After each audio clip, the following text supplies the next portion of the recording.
ഈ ഒരു മൊമെന്റ് ഞാൻ ജീവിതത്തെ മറക്കില്ല. ശ്രുതി സുധി പോലെ ഒരു ഭർത്താവിനെ കിട്ടിയ ഞാൻ ശരിക്കും ഭാഗ്യവതി. കരയില്ലേ ശ്രുതി? സൂപ്പർ. സുധീന്ദ്രൻ ആൻഡ് ശ്രുതി ഉയരുന്നോളൂ. Thank you. Varsha and Srikanth please come. Come on. നിനക്കെല്ലാം മനസ്സിലായല്ലോ അല്ലേ? മനസ്സിലായി. വർഷ, നീ എന്റെ ഫ്രണ്ടാണ്, എന്റെ വൈഫാണ്, സോളാണ്, എന്റെ എല്ലാം നീയാണ്. എന്റെ ലൈഫിൽ കിട്ടിയ ഏറ്റവും പ്രീഷ്യസ് ആയ ഗിഫ്റ്റാണ് നീ. നീ എന്നെ പ്രണയിച്ചു. വീട്ടുകാർ പോലും പറഞ്ഞത് കേൾക്കാതെ നീ എന്റെ കൂടെ ഇറങ്ങി വന്നു. നമ്മൾ കല്യാണം കഴിച്ചു. എനിക്ക് അങ്ങനെ ഒരു ധൈര്യം ഉണ്ടായിരുന്നില്ല. നീ എനിക്ക് ധൈര്യം തന്നത്. നീ ആർക്കു മുന്നിലും തോൽക്കാറില്ല. ന്യായമുള്ളവരുടെ ഭാഗത്ത് നിൽക്കുകയും ചെയ്യും. അവരെ സപ്പോർട്ട് ചെയ്യും. നിന്റെ സ്വഭാവത്തിൽ എനിക്ക് ഏറ്റവും ഇഷ്ടവും അത് തന്നെയാ. നീ വന്നതോടെ എന്റെ ലൈഫ് കൂടുതൽ സന്തോഷം നിറഞ്ഞതായി. എപ്പോഴും നമ്മൾ ഇങ്ങനെ സന്തോഷത്തോടെ തന്നെ പോവും. അതെ, എന്റെ അച്ഛനമ്മയ്ക്കും 3 മക്കളാ. അതേപോലെ ഞങ്ങൾക്ക് 3 മക്കൾ വേണം. 3 കുഞ്ഞുങ്ങൾ വേണം തന്നെ എന്റെ ആഗ്രഹം. അതിന് വർഷ ഓക്കെ പറയുമെന്ന് എനിക്ക് വിശ്വാസമുണ്ട്. ശ്രീകാന്ത്, എന്നോട് ചോദിക്കാതെയാ നീ ഇങ്ങനെ ഒരു ഡിസിഷൻ എടുത്തിരിക്കുന്നത്. അത് പിന്നെ വർഷ, 3 കുട്ടികൾ വേണോ അത്ര? അതൊന്നും നടക്കില്ല ശ്രീകാന്ത്. ഇങ്ങനെ ഒരു ഡിസിഷൻ എടുക്കുന്നതിന് മുമ്പ് എന്നോടൊന്ന് ചോദിക്കണ്ടേ? രവതി, ഇവരുടെ ഇവിടെ തന്നെ അടിച്ചു വരികയോ? അയ്യോ, എന്തേ വർഷം ഇവനോട് ഇങ്ങനെയൊക്കെ പറയുന്നത്? ശ്രീകാന്ത് എന്തിനാ ഇവിടെ വെച്ച് ഇതൊക്കെ ചോദിക്കുന്നേ? നീ ടെൻഷൻ ആവാതെ. എനിക്ക് നിന്നോട് ദേഷ്യമൊന്നുമില്ല. നീ എന്റെ ലൈഫിൽ കിട്ടിയ ഏറ്റവും സ്പെഷ്യൽ ഗിഫ്റ്റ് തന്നെയാ. എന്നാലും 3 കുട്ടികൾ വേണമെന്നുള്ള നിന്റെ തീരുമാനത്തോട് ഞാൻ യോജിക്കില്ല. എനിക്ക് ഓക്കെ പറയാൻ കഴിയില്ല ശ്രീകാന്ത്. ഞങ്ങൾ തമ്മിൽ പ്രശ്നമൊന്നുമില്ല കേട്ടോ, തെറ്റിദ്ധരിക്കരുത്. ഇതൊരു ഹെൽത്തി ആയ ആർഗ്യുമെന്റാ. അതെ, that's it. Thank you. Next contestant Sachi and Revathi. സംസാരിക്ക സച്ചേട്ടാ. എന്തിനാ എന്റെ കണ്ണിൽ തന്നെ നോക്കിയിരിക്കുന്നത്? എന്താ അതിൽ വല്ലതും കാണുന്നുണ്ടോ? കാണുന്നുണ്ട്. നമ്മുടെ സ്വപ്നം കാണുന്നുണ്ട്. നമ്മള് കെട്ടാൻ പോകുന്ന മുറി കാണുന്നുണ്ട്. പറ, എന്റെ കണ്ണിൽ നോക്കുമ്പോ നീ എന്താ കാണുന്നേ? സച്ചിന്റെ കണ്ണില് ഞാൻ എന്നെ തന്നെ കാണുന്നുണ്ട്. എങ്ങനെ കാണാതിരിക്കും? എന്നിൽ മുഴുവൻ നീയല്ലേ. ഞാനായത് നീ കാരണല്ലേ? അല്ല, ഇവരെന്തീ കാണിക്കുന്നത്? മതി മതി നോക്കിയത്. നിങ്ങൾ ഇത് സംസാരിക്കേ. ഞാൻ സംസാരിക്കാം. സച്ചേനെ ഞാൻ ആദ്യം കാണുമ്പോ സച്ചേൻ ഒരാളെ അടിക്കായിരുന്നു. അപ്പോ സച്ചേൻ ഒരു റൗഡിയാണെന്ന് ഞാൻ കരുതിയത്. ഞാൻ സച്ചേന്റെ ഭാര്യയാവുന്ന സ്വപ്നത്തെ പോലും വിചാരിച്ചതല്ല. പക്ഷെ സച്ചേൻ എന്റെ കഴുത്തിൽ താലി കെട്ടി. തുടക്കത്തിലൊക്കെ ഇദ്ദേഹത്തിന്റെ കൂടെ എങ്ങനെ ജീവിക്കുന്നുള്ള ഭയമായിരുന്നു എനിക്ക്. എന്നാ ദൈവം സ്നേഹമുള്ള ഒരു നല്ല മനുഷ്യന്റെ കൈകള എന്നെ ഇട്ടുകൊടുത്തത്. അതെനിക്ക് പിന്നീട് മനസ്സിലായത്. ഒരുപാട് ഭാഗ്യം ചെയ്ത പെണ്ണാ ഞാൻ. സച്ചേന്റെ കൂടെ ജീവിച്ച ഈ ഒരു വർഷം ഞാൻ സച്ചേനെ മനസ്സിലാക്കി വരായിരുന്നു. ഇപ്പൊ എനിക്ക് സച്ചേനെ നന്നായിട്ട് അറിയാം. സച്ചേനെ കുറിച്ച് എല്ലാം അറിയാം. ഇപ്പൊ എന്റെ സച്ചേൻ ഒരു റൗഡിയല്ല. ആരെങ്കിലും തെറ്റ് ചെയ്താ സച്ചേൻ അത് കണ്ടു നിൽക്കാൻ കഴിയില്ല. പെട്ടെന്ന് തന്നെ ദേഷ്യം വരും, പ്രതികരിക്കും. അല്ലാതെ ആരുടെ മേലും കൈവയ്ക്കില്ല. കല്യാണ മണ്ഡപത്തിൽ വെച്ച് സച്ചേൻ എന്റെ കൈ പിടിച്ചപ്പോ എനിക്ക് ഭയമായിരുന്നു. എന്നാ ഇന്ന് എന്റെ കൈ പിടിക്കുമ്പോ എനിക്ക് ഏറ്റവും വലിയ ധൈര്യ. കഴിഞ്ഞു പോയ വർഷം എന്റെ അച്ഛൻ മരിച്ചു. എന്റെ ഭർത്താവില് ഞാൻ എന്റെ അച്ഛന്റെ സ്നേഹവും കരുതലും ഒക്കെ കാണുന്നുണ്ട്. അച്ഛൻ എന്നെ നോക്കുന്ന പോലെയാ സച്ചിൻ എന്നെ നോക്കുന്നേ. സച്ചിന്റെ ഉള്ളില് ഞാൻ എന്റെ അമ്മയും കാണുന്നുണ്ട്. അമ്മയുടെ സ്നേഹവും സച്ചിൻ എനിക്ക് തരുന്നുണ്ട്. ഈ ജീവിതത്തിൽ എനിക്കിനി മറ്റൊന്നും വേണ്ട. എന്റെ ഭർത്താവ് എന്നും എന്റെ കൂടെ ഉണ്ടായിരുന്ന മതി. അതാ എന്റെ സ്വർഗം. എന്ത് പറഞ്ഞിട്ടും കാര്യമില്ല. ഏറ്റവും നന്നായിട്ട് അടി കൂടുന്നതിന്റെ സർട്ടിഫിക്കറ്റ് ആയിരിക്കും ഇവർക്ക് കിട്ടുക. ഈ റൗണ്ടോട് കൂടി 2 പേരും ഔട്ട് ആവും. എല്ലാവരും അമേസിംഗ് ആയി പെർഫോം ചെയ്തു. അങ്ങനെ നമ്മുടെ 2ാം റൗണ്ട് കഴിഞ്ഞിരിക്കുകയാണ്. ഇനി 3rd round question and answer round ആണിത്. ഭാര്യ ഭർത്താക്കന്മാർ പരസ്പരം എത്രത്തോളം അറിഞ്ഞു എന്ന് മനസ്സിലാക്കാൻ വേണ്ടി ജഡ്ജസ് ക്വസ്റ്റ്യൻ ചോദിക്കും. നിങ്ങൾ അതിന് ആൻസർ പറയണം. അത്രേ ഉള്ളൂ. Okay, get ready. Judges question ചോദിച്ചോളൂ. നിങ്ങളുടെ പാർട്ണർക്ക് നിങ്ങളുടെ സാലറി എത്രയാണെന്ന് അറിയാമോ? എനിക്ക് എന്റെ വൈഫിന്റെ സാലറി അറിയില്ല. വർഷയ്ക്കോ? എനിക്ക് എന്റെ ഹസ്ബൻഡിന്റെ സാലറി എത്രയാണെന്നൊന്നും അറിയില്ല. എനിക്ക് കിട്ടുന്നതിന് ഞാൻ എന്റെ ചെലവ് നടത്തും. ശ്രീകാന്തിന് കിട്ടുന്നതിന് ശ്രീകാന്തിന്റെ ചെലവ് നടത്തും. വീട്ടില് ഞങ്ങൾ രണ്ടുപേരും ഷെയർ ഇട്ട് ഒരു തുക കൊടുക്കാറുണ്ട്. ഫസ്റ്റ് ഓഫ് ഓൾ, ഈ ചോദ്യം തന്നെ തെറ്റാ. എന്ത് ചോദിക്കണമെന്ന് നീയാണോ തീരുമാനിക്കുന്നത്? എന്താ പേര് രാജി? ഒരു പേപ്പർ എടുത്ത് ചോദിക്കേണ്ട കാര്യങ്ങൾ എഴുതി കൊടു. അവര് കേട്ട ചുമ്മാ തിരികെ സച്ചിൻ. സർ, ഇങ്ങനെ ഒരാളുടെ ഇൻകത്തെ പറ്റി ഒരു പബ്ലിക് പ്ലാറ്റ്ഫോമിൽ ചോദിക്കാൻ പാടില്ല. ഞാനൊരു ബിസിനസ് പറയട്ടെ. എന്റെ ഇൻകം എന്റെ സീക്രട്ട് ആണ്. Next question please. അല്ലെങ്കിലും ഒരാണിനോട് ഇൻകത്തെ കുറിച്ചൊന്നും ചോദിക്കാൻ പാടില്ല. അതുപോലെ ഒരു പെണ്ണിനോട് വയസ്സിനെ കുറിച്ചും ചോദിക്കാൻ പാടില്ല. ഇൻകം ടാക്സ് ഡിപ്പാർട്ട്മെന്റ് ചോദിച്ചാ നിങ്ങൾ പറയുമോ? അതിന് അത് പിന്നെ സുധി വേറൊന്നും ഉദ്ദേശിച്ച് പറഞ്ഞല്ല. ഒരു ബിസിനസ്മാൻ അല്ലേ സുധി, അതുകൊണ്ടാ. വലിയ ബിസിനസ്മാൻ.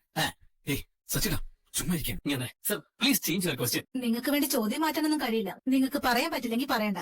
അല്ല, ഇതൊക്കെ വളരെ പേഴ്സണൽ ആയിട്ടുള്ള കാര്യങ്ങളല്ലേ? ബെസ്റ്റ് കപ്പിൾസിനെ തെരഞ്ഞെടുക്കണമെങ്കിൽ നിങ്ങളുടെ വ്യക്തിപരമായ കാര്യങ്ങൾ ഞങ്ങൾക്ക് അറിയണം. ലുക്ക്, ഞാൻ ഇപ്പോഴാണ് ബിസിനസ് ആരംഭിച്ചത്. ഇപ്പോഴുള്ള എന്റെ മന്ത്ലി ഇൻകം എന്ന് പറയുന്നത് അത് തൗസൻഡ്സിലാണ്. ഇദ്ദേഹം പറയുന്നത് കേട്ടപ്പോൾ തോന്നി കോടികളുടെ ബിസിനസ് ആണ് ചെയ്യുന്നത്. ഞാൻ വളരെ പെട്ടെന്ന് എന്റെ ലാക്സിലും ക്രോസിലും ഒക്കെ ബിസിനസ് ചെയ്യും. അത്രമാത്രം ഐഡിയാസ് എന്റെ പക്കലുണ്ട്. മിസ്റ്റർ സുധീന്ദ്രൻ, ഇതൊരു ബിസിനസ് പ്രൊഫസർ മീറ്റിംഗ് അല്ല. സർ, എന്റെ വൈഫിന്റെ വരുമാനം എത്രയാണെന്ന് പോലും എനിക്കറിയില്ല സർ. ഞാൻ പറയാം. ബ്യൂട്ടി പാർലർ ആയതുകൊണ്ട് കൃത്യമായിട്ടൊരു വരുമാനം പറയാൻ പറ്റില്ല. ഓരോ മാസവും വരുമാനം കൂടിയും കുറഞ്ഞൊക്കെ ഇരിക്കും. ആവറേജ് ഒരു മാസം ഒരു 50,000 വരുമാനം കണക്കാക്കാം. പിന്നെ ഹസ്ബൻഡിന് എത്ര വരുമാനം ഉണ്ടെന്ന് എനിക്കറിയില്ല. വീട്ടു ചെലവിന് ഞങ്ങൾ 2 പേരും ഷെയർ കൊടുക്കാറുണ്ട്. പിന്നെ മാസം ഒരു 25,000 രൂപ എന്റെ വ്യക്തിപരമായ ചെലവിന് മാറ്റിവെക്കാറുണ്ട്. ഇത്രയൊക്കെ ചെലവാക്കും അല്ലേ? നിങ്ങൾ ഇത്രയും കാശ് ചെലവാക്കുന്നതിനെ കുറിച്ച് നിങ്ങളുടെ ഹസ്ബൻഡിന് അറിയോ? ഇങ്ങനെ മാഡം, എനിക്കതൊന്നും അറിയേണ്ട കാര്യമില്ല. ഞാനൊന്നും ചോദിക്കാതെ പോലുമില്ല. അതൊക്കെ ശ്രുതിയുടെ ഫ്രീഡമാണ്. എനിക്ക് മേക്കപ്പ് സാധനങ്ങൾ വാങ്ങിക്കണം. പിന്നെ എന്റെ അമ്മായിമ്മയ്ക്ക് ഞാൻ പേഴ്സണലായി ചെലവിന് കൊടുക്കണം. ഞങ്ങളുടെ ഡ്രസ്സ് കസ്റ്റമേഴ്സിന് കോംപ്ലിമെന്റ് ഗിഫ്റ്റ് ഇതിനൊക്കെയാ കാശ് ചെലവാക്കുന്നത്. കൂടാതെ ബ്ലാക്ക് മെയിൽ ചെയ്യുന്നവന് കാശ് കൊടുക്കണം. ബ്ലാക്ക്മെയിൽ ചെയ്യുന്നവനോ? ആ. ബ്ലാക്ക്മെയിൽ ഉദ്ദേശിച്ചത് വേറെയാ. ബ്ലാക്ക്മെയിൽ ചെയ്യുന്നവന് കാശോ? അങ്ങനെയല്ല, ചിലരൊക്കെ അവരുടെ പ്രാരാബ്ദം പറഞ്ഞ് എന്നോട് കാശ് വാങ്ങിക്കും. അതൊരു കണക്കിന് പറഞ്ഞ അതൊരു ഇമോഷണൽ ബ്ലാക്ക് മെയിലിംഗ് ആണല്ലോ. അതാ ഞാൻ ഉദ്ദേശിച്ചത്. Next contestant Sachi and Revathi. സ്കൂളിലെ അധ്യാപകർ ചോദ്യം ചോദിക്കുന്നത് ഭയങ്കര സ്കൂളിൽ പോകാത്തവരാ രണ്ടുപേരും. ഇവര് കറക്റ്റ് ആയിട്ട് മറുപടി ഒന്നും പറയില്ല. ഇവിടെ കറക്റ്റ് ആയിട്ട് ആൻസർ പറഞ്ഞത് നമ്മൾ രണ്ടുപേരുവാ. രേവതി, നിങ്ങളുടെ ഭർത്താവിന് മാസം എത്ര വരുമാനമുണ്ട്? അതിൽ എത്ര രൂപ ചിലവഴിക്കും? സർ ഇവിടെ എന്റെ വരുമാനത്തെ കുറിച്ച് പറഞ്ഞതിന് മുമ്പ് ഞാൻ പറയാം. ഇവിടെ എല്ലാ ദിവസവും പൂ വിൽക്കാൻ പോകും. നല്ല കാര്യം. ഇനി അത്രയ്ക്ക് അത്യാവശ്യം ഉണ്ടെങ്കിൽ മാത്രമേ പോകാതിരിക്കൂ. എങ്ങനെയായാലും ഒരു 700 രൂപ ഇവിടെ വെച്ച് പഠിക്കും. അത് പിന്നെ കൂടിയും കുറഞ്ഞൊക്കെ ഇരിക്കും. എന്തായാലും ഒരു 21,000 രൂപയോളം മാസം ഇവിടെ എത്താറുണ്ട് അല്ലെ? ഏകദേശം. പിന്നെ കല്യാണത്തിന് ഓർഡറൊക്കെ ഉണ്ടെങ്കിൽ ഇതിൽ കൂടുതൽ കിട്ടും കേട്ടോ. അതെ. ഇതിൽ ചെലവെന്ന് പറഞ്ഞാൽ മാസം ഒരു 3,000 രൂപ ഇവിടെ അമ്മയ്ക്ക് കൊടുക്കും. ഉം. അമ്മയ്ക്ക് കൊടുക്കണല്ലോ സർ. ഇവിടെ അനിയനും അനിയത്തിയും അവർക്ക് 500 രൂപ കൊടുക്കും. ഉം, ഉം. പിന്നെ വണ്ടിയുടെ പെട്രോൾ ചെലവ്, വീട്ടിൽ കൊടുക്കുന്ന കാശ്, എല്ലാം കൂടെ കൂട്ടിയാൽ ഒരു 4,000 രൂപ വരും. ഉം. അനിയനെ അനിയത്തിയെ പഠിപ്പിക്കാൻ വേണ്ടി ഇവള് കടം വാങ്ങിച്ചിരുന്നേ. അതിന്റെ പലിശ മാസം ഒരു 2,000 രൂപ അടയ്ക്കും. പിന്നെ പുറത്തുനിന്ന് ചായ കുടിക്കുന്നത്, വീട്ടിലേക്ക് പലഹാരങ്ങൾ വാങ്ങിക്കുന്നത്, എല്ലാം കൂടെ കൂട്ടി ഒരു 1,500 രൂപ ചെലവാകും ഒരു മാസം. പിന്നെ നമ്മൾ പ്രതീക്ഷിക്കാത്ത എന്തെങ്കിലും ചെലവുണ്ടാവുമല്ലോ, അതൊരു 2,000 രൂപയ്ക്ക് വരൂ. 21,000 രൂപയില് ഈ ചെലവുകളൊക്കെ കഴിച്ച് ബാക്കി വരുന്ന തുക വീട്ടിൽ നമ്മൾ വെച്ചിരിക്കുന്ന ഒരു കുണ്ടിയിലിടും. വീട്ടില് ഞങ്ങൾക്കൊരു റൂം കെട്ടാനുള്ള പ്ലാൻ ഉണ്ടേ. അതിനുവേണ്ടി ആ കാശ്. രവതി, എന്റെ വരുമാനത്തെ കുറിച്ച് നിനക്കറിയാലോ, നീ പറഞ്ഞു കൊടുക്ക്. ഇദ്ദേഹം ഒരു കാർ ഡ്രൈവറാ.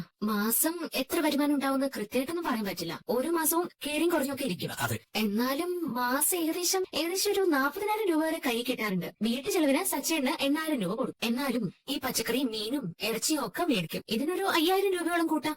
കാറിന്റെ ഡ്യൂ ഒരു 6,000 രൂപ അടയ്ക്കണം. അച്ഛന് മാസം ഒരു 1,000 രൂപ കൊടുക്കും. അച്ഛന് പിന്നെ വല്ലപ്പോഴൊക്കെ ഇദ്ദേഹം കൂട്ടുകാരുടെ ഒപ്പം കുടിക്കും. പിന്നെ കുടിക്കാൻ മാസം ഏകദേശം 3,500 രൂപ ഇദ്ദേഹം ചെലവാക്കും. അയ്യോ, പിന്നെ കറണ്ട് ബില്ല് അതടയ്ക്കാൻ വേണ്ടി സച്ചേൻ ഒരു 1,000 രൂപ കൊടുക്കാറുണ്ട്. പിന്നെ ഞങ്ങൾക്ക് ചെറിയൊരു കടമുണ്ട്. അത് തീർക്കാൻ മാസം ഒരു 2,500 രൂപ മാറ്റിവെക്കും. 2,500. പിന്നെ ഒരു 3,000 രൂപയോളം മറ്റു ചെലവിനൊക്കെ എടുക്കും. 40,000 ഇതൊക്കെ കഴിച്ച് ബാക്കി വരുന്ന കാശ് ഞങ്ങൾ ഹുണ്ടികയിലിടും. കഷ്ടമാണോ നോക്കി. നമ്മൾ എത്ര കറക്റ്റ് ആയിട്ടാ മറുപടി പറഞ്ഞത്. ഇവര് രണ്ടുപേരും കൂടി പൂ കെട്ടുന്ന കാര്യമൊക്കെയാ പറയുന്നത്. അവർ ഈ നോക്കി എല്ലാരും കൂടി കിടന്ന് ചിരിക്കുക. നമുക്ക് തന്നെ ഒന്നാം സമ്മാനം. ശ്രുതി, നീ ടെൻഷനൊന്നും അടിക്കണ്ട. സമ്മാനം നമുക്ക് തന്നെയാ. 1,00,000 നമുക്ക് കിട്ടാൻ പോകുന്നത്. ഇനി നമ്മുടെ ലാസ്റ്റ് റൗണ്ട് ആണ്. ബെസ്റ്റ് കപ്പിൾസിനെ തിരഞ്ഞെടുക്കുന്നതിൽ നിർണായകമായ ഒരു റൗണ്ടാണിത്. ഭർത്താക്കന്മാർ വേദിയിലേക്ക് വരും.